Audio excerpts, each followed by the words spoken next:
അരി ഒരു വില്ലനല്ല എന്നതാണ് ഇന്നത്തെ നമ്മുടെ വിഷയം. പ്രമേഹമാണ്, ഷുഗർ ഉണ്ടെന്ന് അറിഞ്ഞാൽ അന്ന് നമ്മൾ ആദ്യം ചെയ്യേണ്ടത് അരി പടിയടച്ച് പിണ്ണം വെക്കൽ, അരി ഒഴിവാക്കുക ചെയ്യണത്. അരിയാണ് നമ്മളുടെ ഈ രോഗത്തിന് മുഴുവൻ കാരണം. തെറ്റിദ്ധാരണ നമ്മുടെ ഉള്ളിലുണ്ട്. നമ്മൾ ഓട്സിലേക്കോ അല്ലെങ്കിൽ ഗോതമ്പിലേക്കോ ചാമയിലേക്കോ റാഗിയിലേക്കോ എങ്ങോടെങ്കിലും കാല് മാറ്റി ചവിട്ടും. പണ്ടൊക്കെ ഗോതമ്പാണ്, ഇപ്പൊ കുറച്ച് പരിഷ്കാരം മറ്റ് മില്ലറ്റുകളിലേക്കും ഓട്സിലേക്കും ഒക്കെ മാറി തുടങ്ങിയിട്ടുണ്ട്. ഒരു കാര്യം സത്യമാണ്, അരിയിൽ ഷുഗർ കൂടുതലുള്ളത് സത്യമാണ്. അരിയിൽ ഏതാണ്ട് അപ്രോക്സിമേറ്റ് 77% ഷുഗർ വരും. ഇന്നത്തെ നമ്മൾക്ക് കിട്ടുന്ന ഗോതമ്പ് പൊടിയിൽ ഏതാണ്ട് ഒരു 73% ഷുഗർ വരും. കാരണം പ്രോസസ്ഡ് ഗോതമ്പാണ് കിട്ടണം. അതിനകത്ത് കുത്തി അതിന്റെ ഫൈബറൊക്കെ നീക്കം ചെയ്ത ശേഷമാണ് വന്നത്. അപ്പൊ അതുകൊണ്ട് ഒരു 73% വരും. ഓട്സിലാണെങ്കിൽ അതൊരു 67%, 66% ഓട്സിൽ വരും. റാഗി ആണെങ്കിൽ റാഗിയിലും വരും ഒരു 70%തോളം ഷുഗർ. ചാമയിലാണെങ്കിൽ 67% ഷുഗർ വരും. അപ്പൊ ഇതിനകത്ത് എല്ലാത്തിനും ഷുഗർ ഉണ്ട്, താരതമ്യേന വ്യത്യാസം ഉണ്ടെന്ന് മാത്രം. അപ്പൊ ഈ ഗോതമ്പ് അരിയും തമ്മിൽ വരുന്ന വ്യത്യാസം വളരെ 4% വ്യത്യാസമാണ് വരുന്നത്. ചോറാകുമ്പോൾ വീണ്ടും കുറയും. അത് ചോറാകുമ്പോൾ ഒരു 3-4% ഷുഗർ ഈ കഞ്ഞിയായിട്ട് മാറ്റി വെള്ളം ഊറ്റി കളയുമ്പോൾ അതിനോട് പോകും. നമ്മൾ 2-3 മണിക്കൂർ അരി അടുപ്പത്തിട്ട് ഇങ്ങനെ തിളപ്പിച്ച ശേഷമാണല്ലോ ചോറാക്കണത്. ചോറാക്കുമ്പോൾ അതിനകത്ത് കൂടി പോകും. അപ്പൊ ഈ 67% എന്നുള്ളത് 63-64%ത്തിലേക്ക് വരും. ഗോതമ്പിലുള്ള 63%, 73%. അരിയിലുള്ളത് 74%, ചോറിലുള്ള ഷുഗർ 74%, ചപ്പാത്തിയിലുള്ള ഷുഗർ 73% വരും. കാരണം ഗോതമ്പിനൊന്നും പോണില്ല. ഗോതമ്പ് നമ്മൾ അങ്ങനെ തന്നെ പരത്തിയാൻ ചപ്പാത്തി, അരിയാവുമ്പോൾ വെള്ളത്തിൽ കൂടി നഷ്ടപ്പെട്ടു പോകും. അതുകൊണ്ടാണ് കുറയണത്. അപ്പൊ ആക്ച്വലി നിങ്ങളൊരു 3 ചപ്പാത്തി കഴിച്ചാൽ നിങ്ങൾക്ക് കിട്ടുന്ന ഷുഗർ ഒരു 73 ആണെങ്കിൽ നിങ്ങൾ 100 ഗ്രാം അരിയുടെ ചോറ് കഴിച്ചാൽ മാക്സിമം ഒരാൾ 100 ഗ്രാം അരിയുടെ ചോറേ കഴിക്കുള്ളൂ. ചിലർ 90 നമ്മൾ ഗോതമ്പിനേക്കാൾ താഴെ പോകും. ഗോതമ്പ് 3 ചപ്പാത്തി സാമാന്യമാണ് കഴിക്കേണ്ടതാണ്. അപ്പൊ ഈ അരിയിൽ നിന്നും ഗോതമ്പിൽ നിന്നും നമ്മുടെ ശരീരത്തിൽ കിട്ടിയ ഷുഗർ ഏതാണ്ട് ഈക്വലാന്ന് ഞാൻ പറഞ്ഞു വരണത്. നമ്മൾ വിചാരിക്കുന്ന പോലെ അത്ര ഷുഗർ ഇല്ലാത്ത സാധനമല്ല ഗോതമ്പ് എന്നാ പറഞ്ഞു വന്നത്. ഗോതമ്പിന് മറ്റൊരു വില്ലൻ കൂടിയിട്ടാണ്. ഗോതമ്പിൽ ഗ്ലൂട്ടോൺ എന്ന് പറയുന്നുണ്ട്.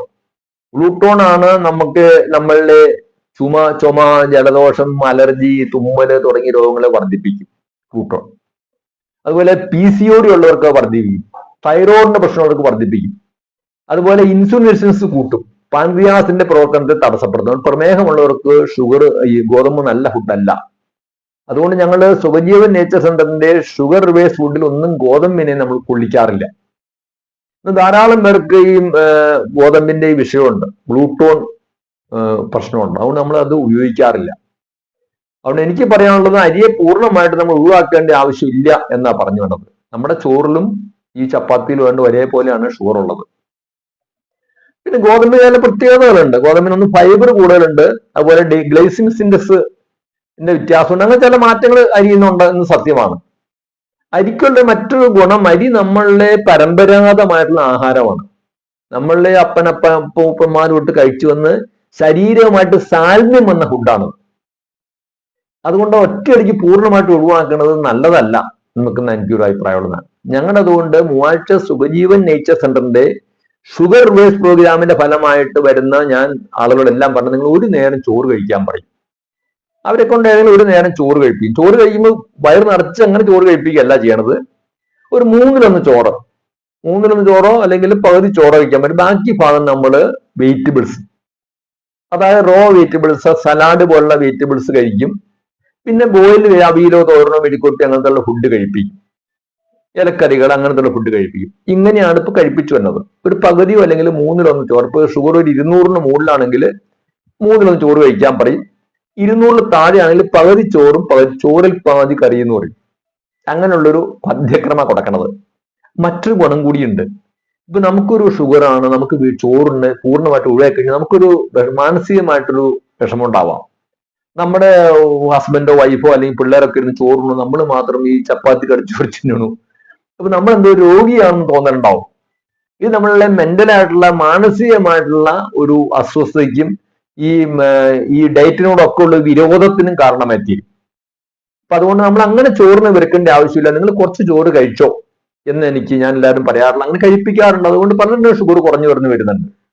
നമ്മുടെ അടുത്ത് 100 കണക്കിന് ആളുകൾ ഷുഗർ കുറഞ്ഞ് ഷുഗർ പൂർണ്ണമായിട്ട് മാറി ഷുഗർ റിലേറ്റഡ് ഡിസീസ് കുറഞ്ഞ് ജീവിക്കുന്നുണ്ട്. ഇവരൊക്കെ ഞാൻ ഒരു നേരമെങ്കിലും ചോറ് കഴിപ്പിക്കാറുണ്ട്. ഒരു നേരം അവരെ കൊണ്ട് റാഗിയോ അല്ലെങ്കിൽ ചാമയോ തേനയോ അല്ലെങ്കിൽ അങ്ങനെ ഏതെങ്കിലും നമ്മളുടെ മില്ലറ്റ്സ് ഉപയോഗിക്കും. പിന്നെ നമുക്ക് തന്നെ ഷുഗർ ബേസ് ഫുഡ് ഉണ്ട്.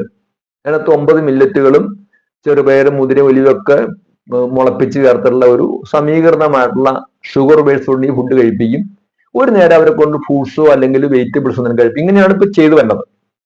അപ്പൊ അതുകൊണ്ട് പൂർണ്ണമായിട്ടും നമ്മൾ ഇതിനെ ഒഴിവാക്കേണ്ട ആവശ്യമില്ല എന്നാ പറയാനുള്ളത്. പിന്നെ അരി ഉപയോഗിക്കുമ്പോൾ ശ്രദ്ധിക്കേണ്ടത് അരി തവിടുള്ള അരി ഉപയോഗിക്കണം. തവിടുള്ള അരിയിൽ കുറച്ചുകൂടെ ഷുഗർ കുറയും, ഒപ്പം തവിടുള്ള അരിയിൽ ഫൈബർ കൂടും. മറ്റൊരു പ്രശ്നം തവിടിനോട് ചേർന്നാണ് അതിന്റെ പോഷകാംശ കരികൾ. ഇപ്പൊ സെലീനിയം എന്ന് പറയുന്ന നല്ലൊരു ഘടകം, അപൂർവമായിട്ട് ശരീരത്തിന്റെ പോഷകം, അത് അരിയിലാണ് ഉള്ളത്.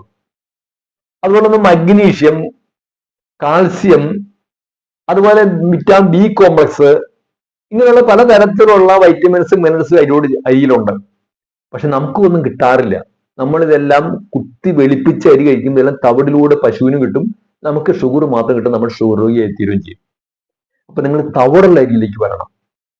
100% പറ്റിയില്ലെങ്കിൽ ഞാൻ 50% തവിടുള്ള അരി അപ്പൊ കുറക്കണത്. അങ്ങനെ 50% തവിടുള്ള നല്ല അരി നമ്മൾ ദിവസവും ആഹാരമായിട്ട് ഉപയോഗിക്കാം എന്ന് എനിക്ക് പറയാനുള്ളത്. അപ്പോൾ വളരെ ദഹിക്കാൻ വളരെ എളുപ്പമുള്ള ഫുഡാണ്, നമ്മുടെ ശരീരത്തിന് യോജിച്ച ആഹാരമാണ്. അങ്ങനെ ഒരു ഫുഡിലേക്ക് വന്നു കഴിഞ്ഞാൽ നമുക്കൊരു മാനസികമായിട്ടുള്ള സംതൃപ്തിക്കും കാരണമായി തീരും. രോഗം കുറയുകയും ചെയ്യും, രോഗം വർദ്ധിക്കുമെന്ന് പേടിക്കേണ്ട ആവശ്യമില്ല. കൺട്രോളിങ് വേണമെന്ന് മാത്രമേ ഉള്ളൂ.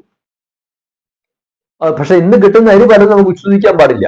ഇന്ന് മാർക്കറ്റിൽ നിന്ന് കിട്ടുന്ന അരി മാരകമായിട്ടുള്ള കീടനാശിനികൾ ചേർത്ത് തന്നെ അരിയാ പലതും. 90% അരി അതിനകത്ത് അലൂമിനിയം ഓക്സൈഡ് ചിലർ ചേർക്കുണ്ടാവും. അതുപോലെ അതിനകത്ത് അമോണിയ ചേർക്കുണ്ടാവും കുത്തിപ്പായിരിക്കാൻ വേണ്ടിയിട്ട്.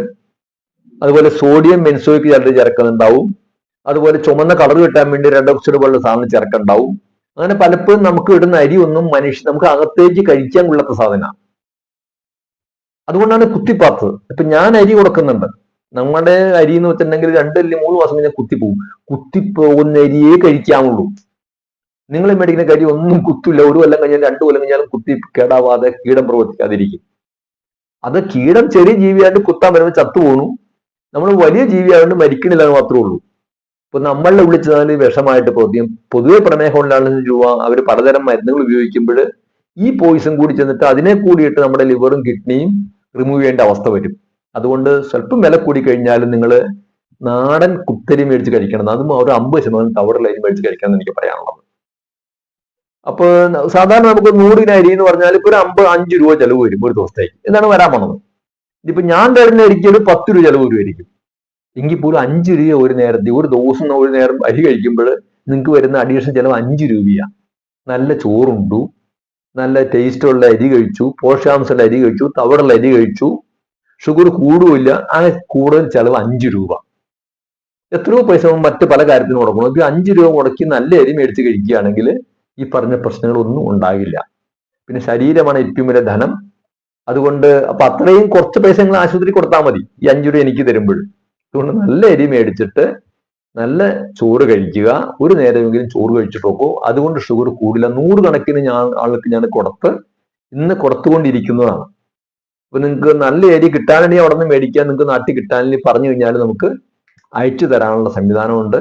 അതുകൊണ്ട് ഷുഗർ ഈ അരി എന്ന് പറഞ്ഞത് ഒരു ഷുഗറുകാരെ സംബന്ധിച്ചൊരു വില്ലനല്ല, നമ്മളുടെ സുഹൃത്താണ്. ഞാൻ മുമ്പ് പറഞ്ഞ പോലെ നമ്മുടെ അപ്പനപ്പൂപ്പന്മാര് തൊട്ട് കഴിച്ച് സാൽമ്യം വന്ന ആഹാരമാണ്. അതുകൊണ്ട് നമുക്ക് അരി ധൈര്യമായിട്ട് കഴിച്ച് നിങ്ങൾ മുമ്പോട്ട് പൊക്കോളുക. നമ്പർ പറയാം: 9744444326 എന്ന നമ്പറിൽ വിളിച്ചു കഴിഞ്ഞാൽ ഷുഗറുമായി ബന്ധപ്പെട്ട ഏത് ഫുഡും നിങ്ങൾക്ക് നാച്ചുറൽ ആയിട്ടുള്ള ഫുഡ് കിട്ടും. ഓക്കെ.